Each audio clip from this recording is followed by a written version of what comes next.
I love that song. It is Friday. Happy Friday, everybody. It is already, we're just 1 week into November. We just stepped into November. And I got a question for you. What happens when you step into November and you decide, hey, I think I've got my projects for the holidays just starting to become clear. And then all of a sudden, your sewing machine quits. Well, that's what happened to me this morning.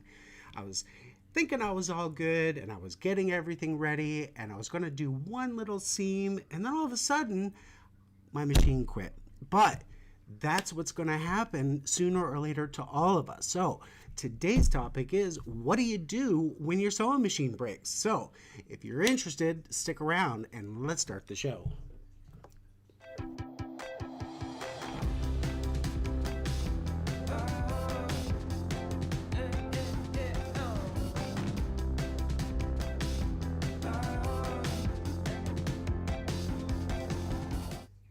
Wouldn't it just figure? It is November. It's the 5th. And I was this morning thinking, as I just woke up, I was like, hey, maybe next week is going to be Friday the 13th. It's not. It's Friday the 12th next week. But the nice thing is we are going to be getting an extra hour of sleep tomorrow. And in the meantime, that gives me maybe a little bit more time to get through my problem. So before we get into today's topic, I would love to check out and see who is in the room. We've got some people that are ready to chat. Let's see who we got. We got Charlie McDonald. He's actually here. Scott Cully. We got Jesse, Angel, Susan, Johan. It's very early for you in the morning, Johan. Hello, Johan. We got Sally. We've got Barb and Rob. And, oh my God, thank you, Valerie. Fizz, we got Fizz in the house. We got Susan, Mrs. Kravitz. You guys, I love you. Thank you so much for checking out this little show. And believe it or not, we're almost at 75 subscribers. I think I can. And you know what? You guys are the original OGs. So yeah, I mean, like, the whole learning curve. So when I started the channel, I'm like, okay, for the balance of the year, let's just see how this train is going to run. And like, do I have buttons, and can I sew, and can I talk, and can explain things? And so we're going to do a little quiet announcement of the channel, and then like maybe in the new year it'll be something bigger. So like, you guys know me, I like a party, and hopefully you're having one right now because you are the original OGs. So Rob, what are you talking about? I'm taking a roll. Oh my God, he's taking roll. Oh yes, I'm taking a roll in the room. Like, hey, who's there? So let me tell you what happened, gang. So this morning was getting ready for today's project, and I had one seam that I was going to make so that I had a backing fabric for my project. And then all of a sudden I was getting like a bird's nest in the underside, and I was getting machine error on the Bernina, and I was like, oh God, what is this? And it was like a couple of hours ago, and I was, I've been there before. So you usually just take everything out, give it a little clean, and if you haven't been cleaning your machine, please do it. Sometimes people don't clean the inside their little foot plate, and they're going to wind up with so much cotton build up in there, and the machine is not going to make a secondary quilt for you. Yeah, you got to clean it out. So, and that's what I try to do. So I cleaned it out, and then I removed, thank you, I've got my little go-go. Aaron brought me a go-go. I quick texted him while I forgot this morning. I was like, hey, Aaron, I need a go-go. So anyway, so I was cleaning out the underside, and then all of a sudden, so in your machine, on the bottom, we're all familiar with the bottom. Yay, nothing new. And I even, when I'm cleaning out my machine, I even put the, I even rethread this just to make sure. And I do my little trick. Is it going to stand up on its own? I do all of that. And I'm cleaning it out. And then all of a sudden, what I realized when I was going to release the actual hook, there's a little lever. And let me see if I can show you on... Where did I find that? Was it on Chrome? Let's go to Chrome. You know I like to go to Chrome.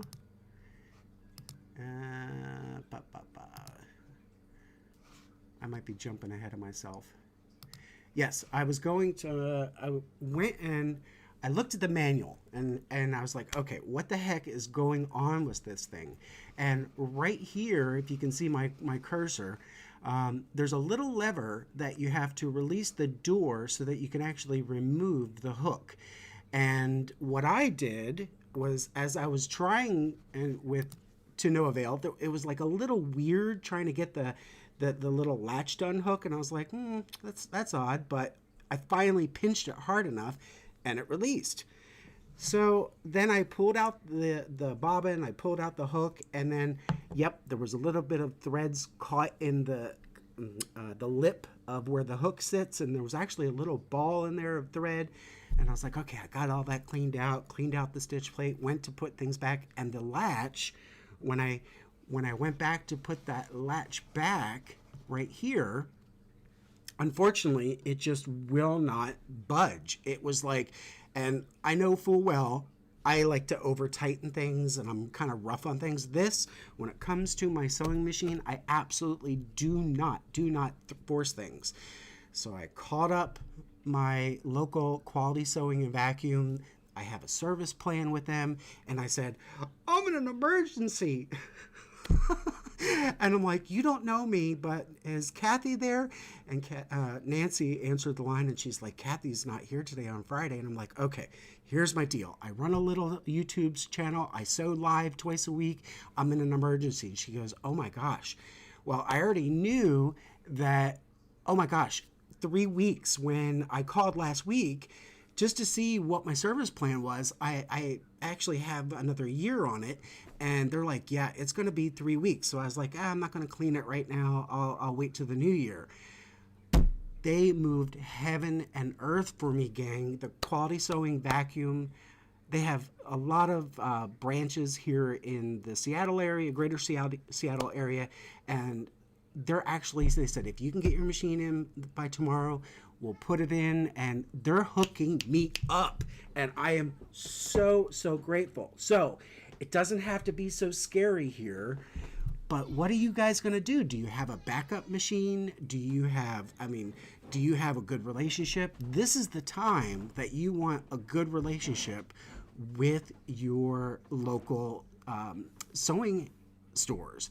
Like Quality Sewing, when I've gone and I first met them when I was at the expo, they were amazing to me, and they really do. Like, so often, you guys know me as I love to shop on Chipazon and on the internet, because God knows I hate to leave the house, but it does pay to have those relationships. You can go to those classes. I know that, Charlie, you're in the room.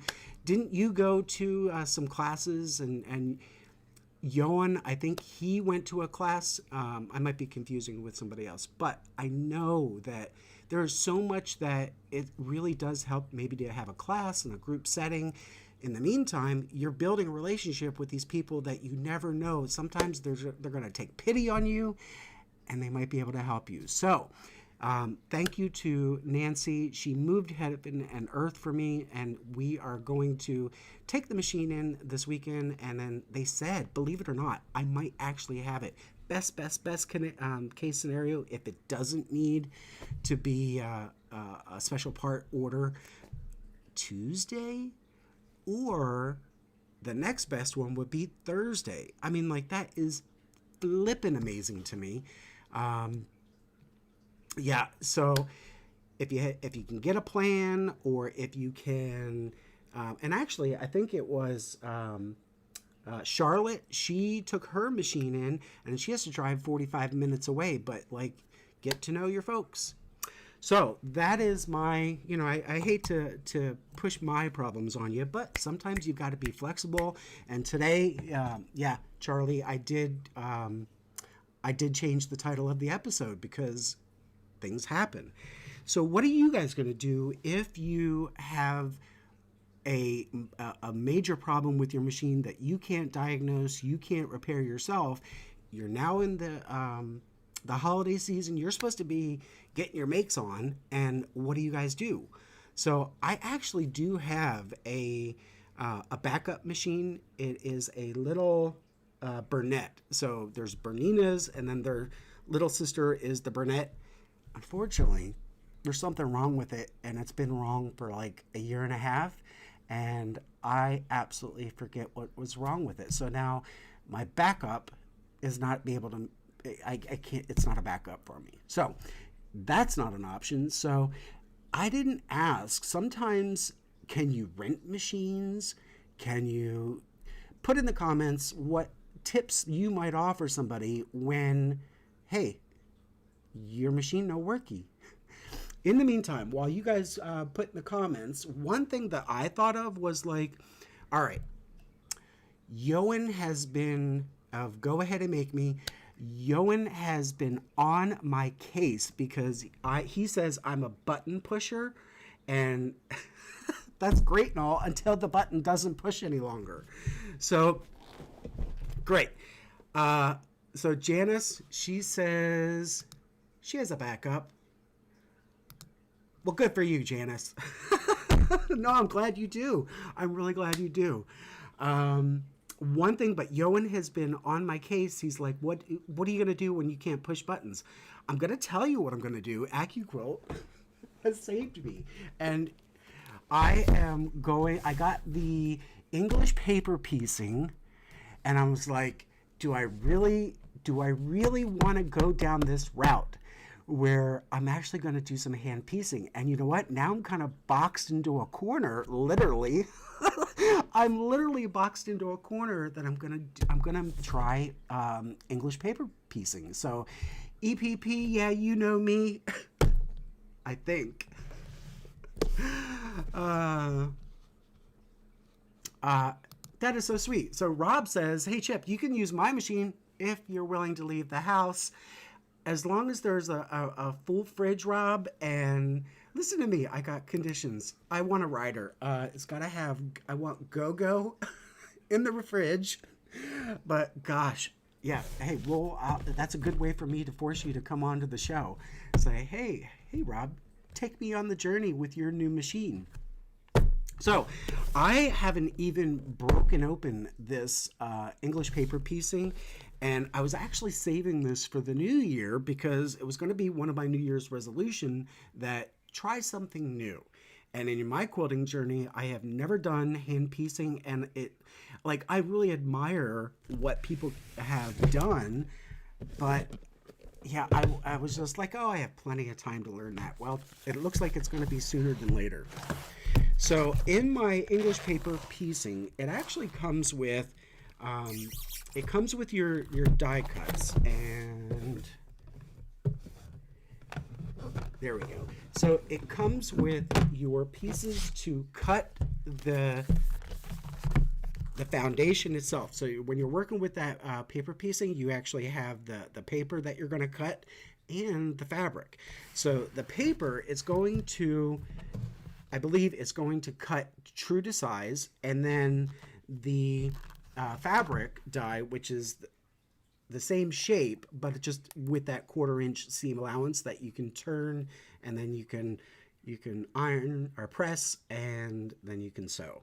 So yeah, I'm not gonna get into this. This is kind of scary for me, and I don't wanna investigate and waste your time.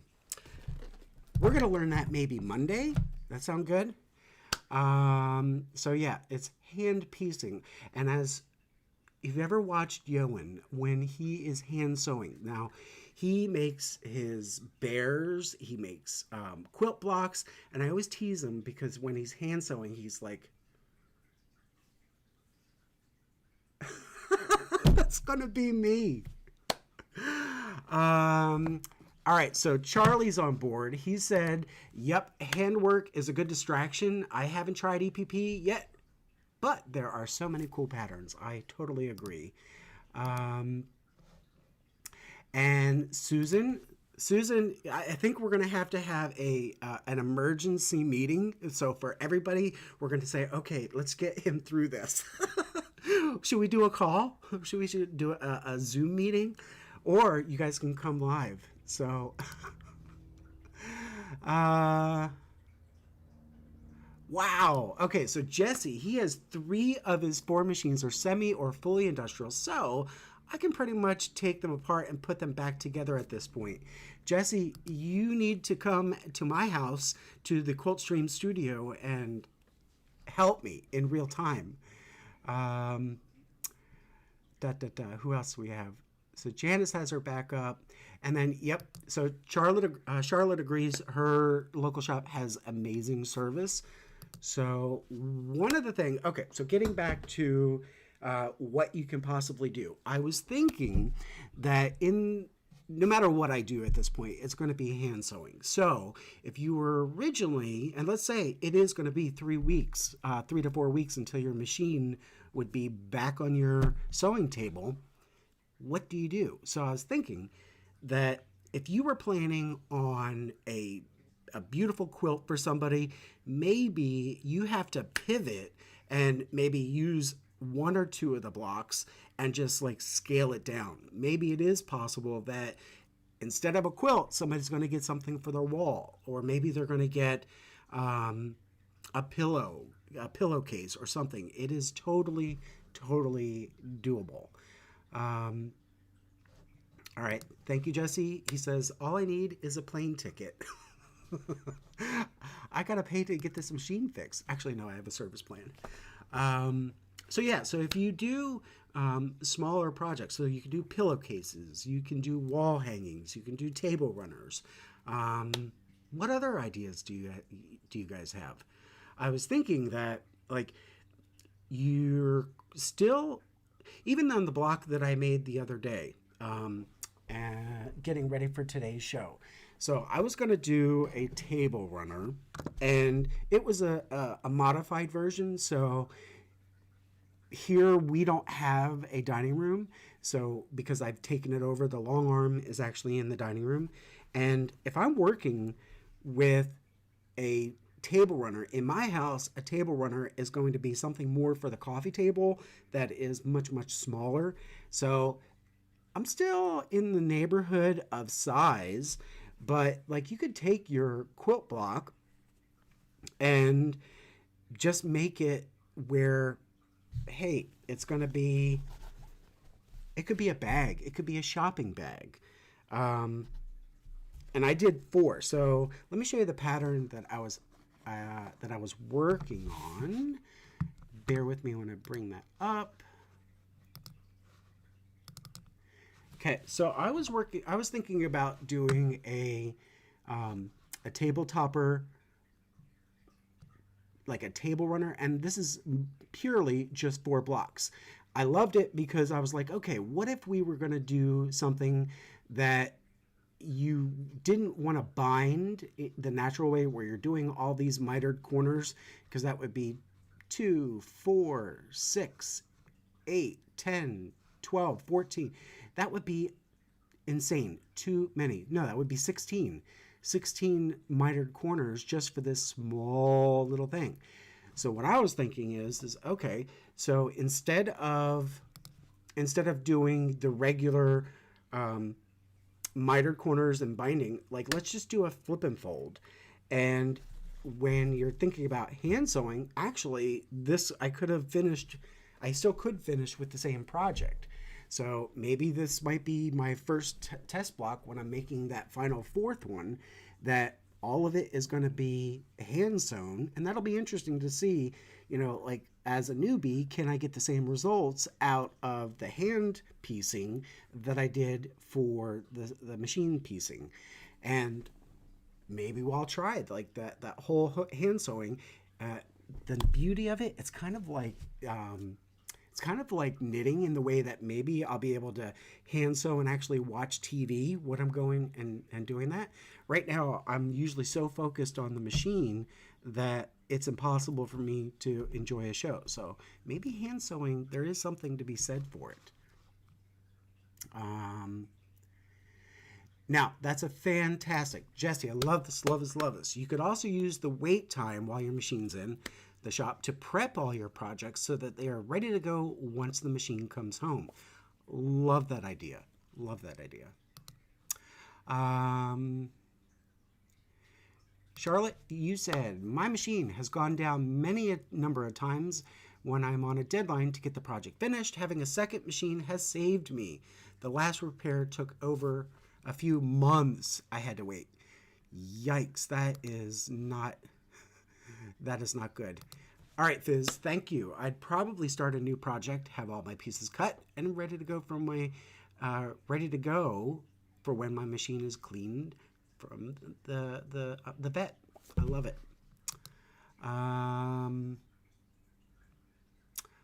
Oh wow! So Charlotte, she said that a part took so long to arrive from Japan for her Juki, and then having a backup plan is a must, unless you aren't under any time constraint. And that's the thing, is that you actually don't know when today is going to be the day. I love it. Oh, Susan. See, we're getting content ideas. Here, you could work on hand applique projects. Now, that I can get behind. I have, in addition to my AccuQuilt, I have some beautiful appliques that I have never tried. And actually, I love that idea because I have some kind of feather looking things that I can make into some really neat projects. You have to be creative, right? I absolutely love that. All right, coasters, rolling eyes. Thank you. I was talking to Yoan the other day, and we were talking about his channel and the things that he's got around the corner that he was going to make, and I said, I love it. Just keep coming up with those ideas, and I'll steal them. So one of them was like he was going to make a table runner, and I was like, oh, which kind? And I'll make that. And then we got into joking and like, yes, we're going to make coasters. So I can make this into like this would be a Bierstein coaster. I don't drink out of choice, but like it'd be a big Bierstein, and today I might need one. So Charlie says he does Hawaiian needle turn applique for his handwork, and I'm not quite sure what that is. So I don't mind. I'm gonna check that out. Let's see. Oh, before I do that, I wanted to show you guys one little trick that I had. So when I go to the Bernina's website, and let me get rid of Charlie's message.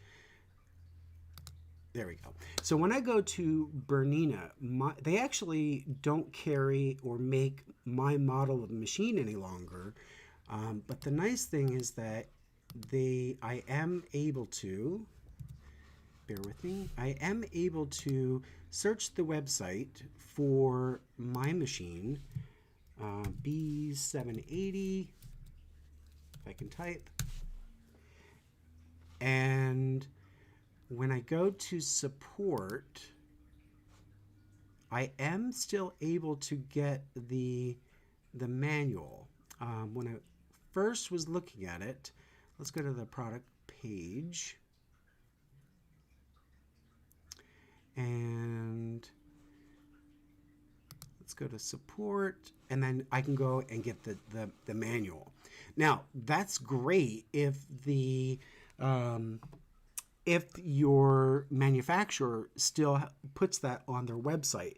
So one other place that, and I, for whatever reason, didn't check Bernina first, you can actually go, there's another website that was a surprise to me. If you go to manualslib.com, and I'm going to say Bernina B780 user manual, they actually have what was it? It was the Bernina 780. Let's go. They had the one for the quick manual, which if you just wanted to get some information about your machine, I found it earlier today. What was it? Bernina B780 user manual, I thought. Maybe it was on Safari that I saw it.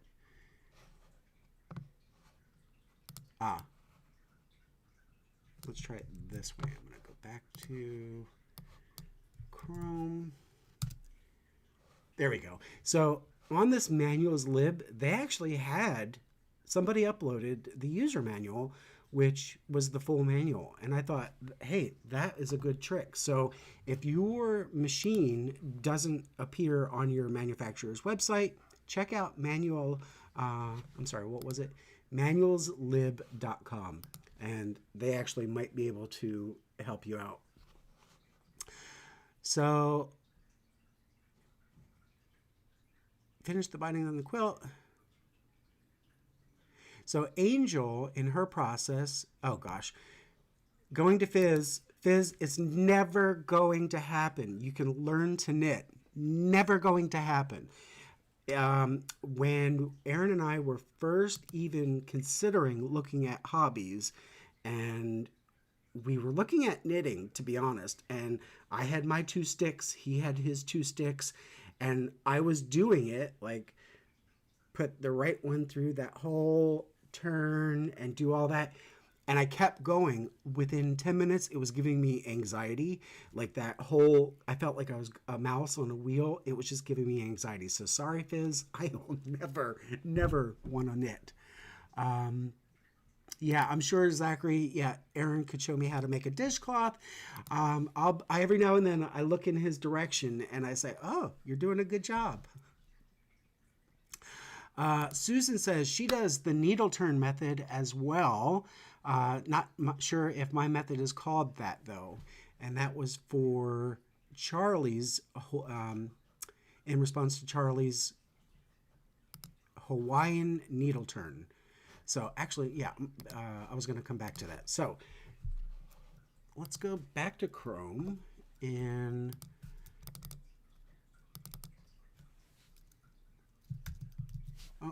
that's Safari. Sorry. Chrome. There we go. We're going to go to Hawaiian.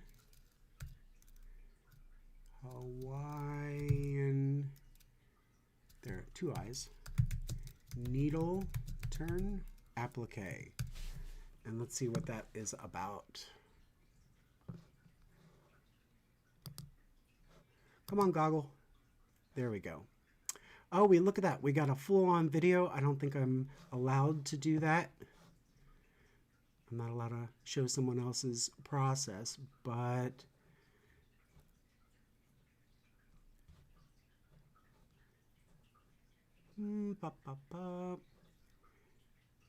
Hawaiian needle turn. There we go. Now, that looks like food. That ain't right.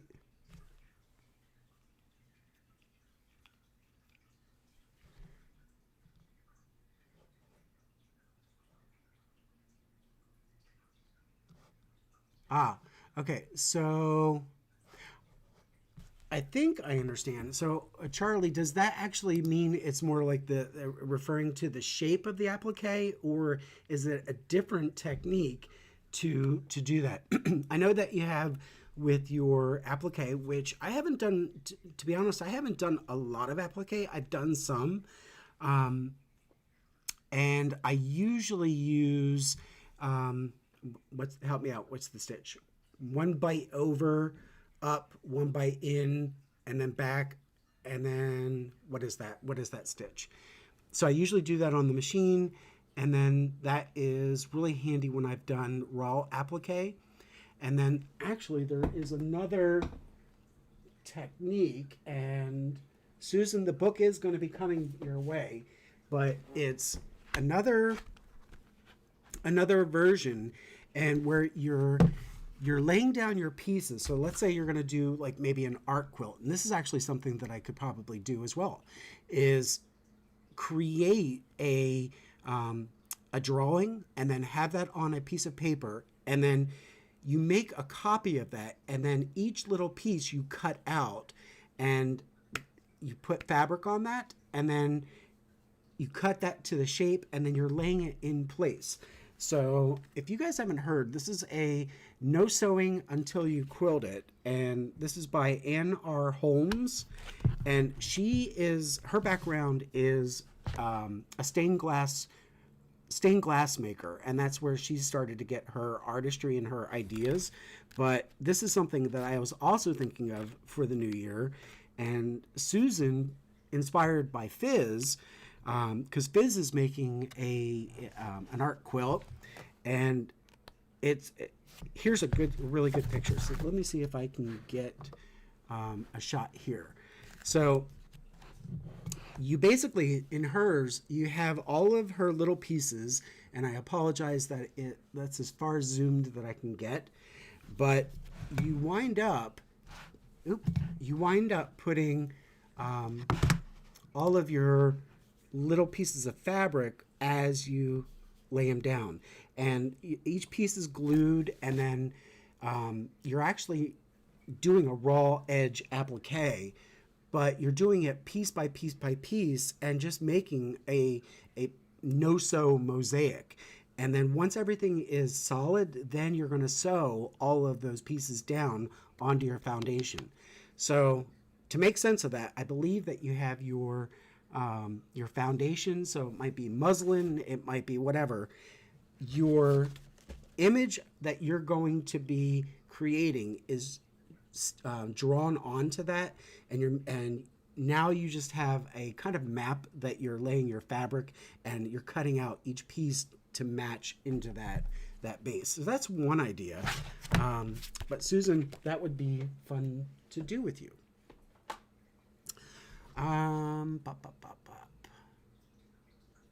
Okay, so that did answer it. So the Hawaiian has to do with the style, not the actual needle turn process. And apparently Rob, he would like to go to Hawaii. So you're in Hawaii, I'm in your sewing machine. And what else?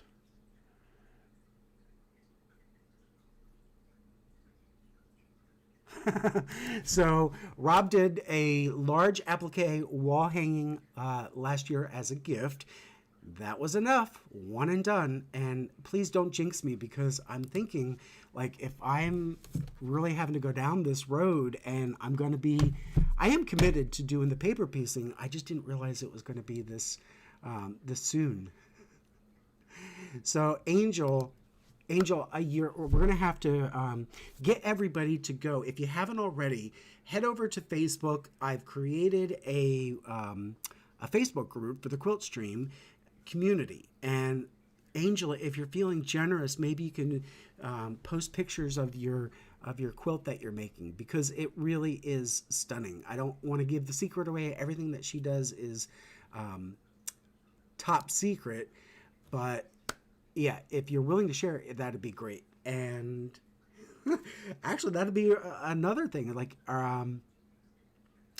have you guys already planned out your holiday makes? That was something I was hoping to talk about either Monday or Friday of next week until all of this happened. But, like, how are you guys designing, or I'm sorry, managing your holiday make calendar? Do you have one? Do you need one? Do you even want one? And then I know we're all time bound, like how much sewing that we can actually accomplish. And for the people, I know that you make a list and you say who is quilt worthy, who is not. And then for those people, like, what is actually doable? I personally was thinking that I'm pretty easy. Like, the gifts that I would make are usually for Aaron or our neighbor, and so it's not like I have a lot of people to make for. So that stress is like, check, I don't have to worry about it. But how do you guys handle what you're going to make and for who, and how are you going to get it done until the holiday? Uh, so Charlie's last thing about the his method that he was using is check out Pacific Rim Quilt Company for Hawaiian patterns and samples if you want to check it out.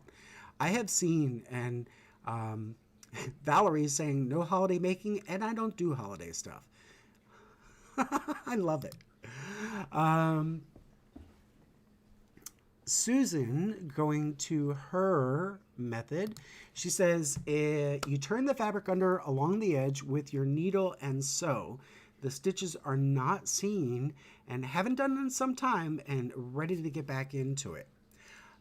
There was a new method that I came across of talking about applique was, and I thought, if anything, this sounds like me. If you have your applique piece and you lay some, what is it? It's not a lining. It's a very, very, very light mesh that does not have, it only has adhesive on one side. So you would want to do your adhesive face down. Yes, you would want to do face down to your, so good side of your fabric up, and then I'm losing the name of it, but you put it's the glue side down, and then once you sew on the perimeter, so not even taking a 1/4 inch seam, just enough to hold it in place, and then you cut a small hole in, what is this fabric? What is the, I can't think of the name of it, but you cut that and then you flip it and then you just smooth out all of your applique so that it's only going to be that pretty fabric showing. And then because you've done the glue side facing out, then you can just put that right onto your project and then iron it, and then you can do some edge stitching on that, decorative or just a straight stitch, and just follow the pattern. Interfacing. Thank you. Thank you, Valerie. Interfacing. Me not good with words someday. So Valerie also says, I give gifts when I'm inspired, never for a date. You know, and that's really, really awesome. I know that I have a couple of gifts that are actually on my table and you cannot see them, because it's nice to give gifts when they're not for a reason and people are like, oh my God, you actually thought of me. And I absolutely love that. One of the best gifts that Aaron ever got was from Carrie over at the Creative Obsession. She made him this little bag for his knitting, and she made the bag, made the zipper, but then on the pull tag, she made one of those easy bake, like a kid's easy bake. Oh God, what is the name of it? Where you put the liquid and you bake it, and then it becomes almost like glass. But she did her own design, and it was like a little Prince logo. And Aaron is a big, huge freak when it comes to Prince.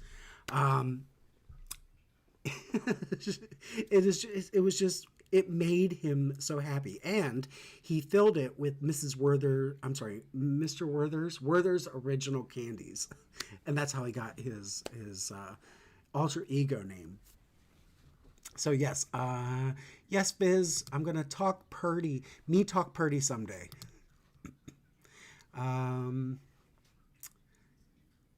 What else? So I think we're gonna wrap it up from here. Do you guys want to try a quick hand sewing thing on Monday? If anything, you could watch and you can see me try to tackle this beast. Monday should be interesting. I'll have the whole weekend to try to come up with one octagon. No, what is it? 1, 2, 3. I'll put at least 3 octagons together by Monday. But yeah, that should be interesting. All right, so happy Friday, everybody. And you know what? I want to thank everybody for tuning in. I hope if you're brand new here, you got a kick and a giggle at my expense, but maybe it might be time to think about having your machine serviced if it doesn't take too long, or to think of a contingency plan if you don't already have one. And then maybe there's some ideas that we could all come together, put together in the comments below about non-machine needed holiday gifts for people, or just for any occasion. Just like Valerie says, you don't have to give a gift because there's a date involved. But thanks for tuning in. I hope you guys have a wonderful weekend and your day goes a lot better than mine. I really hope you have a great day, and we'll see you soon.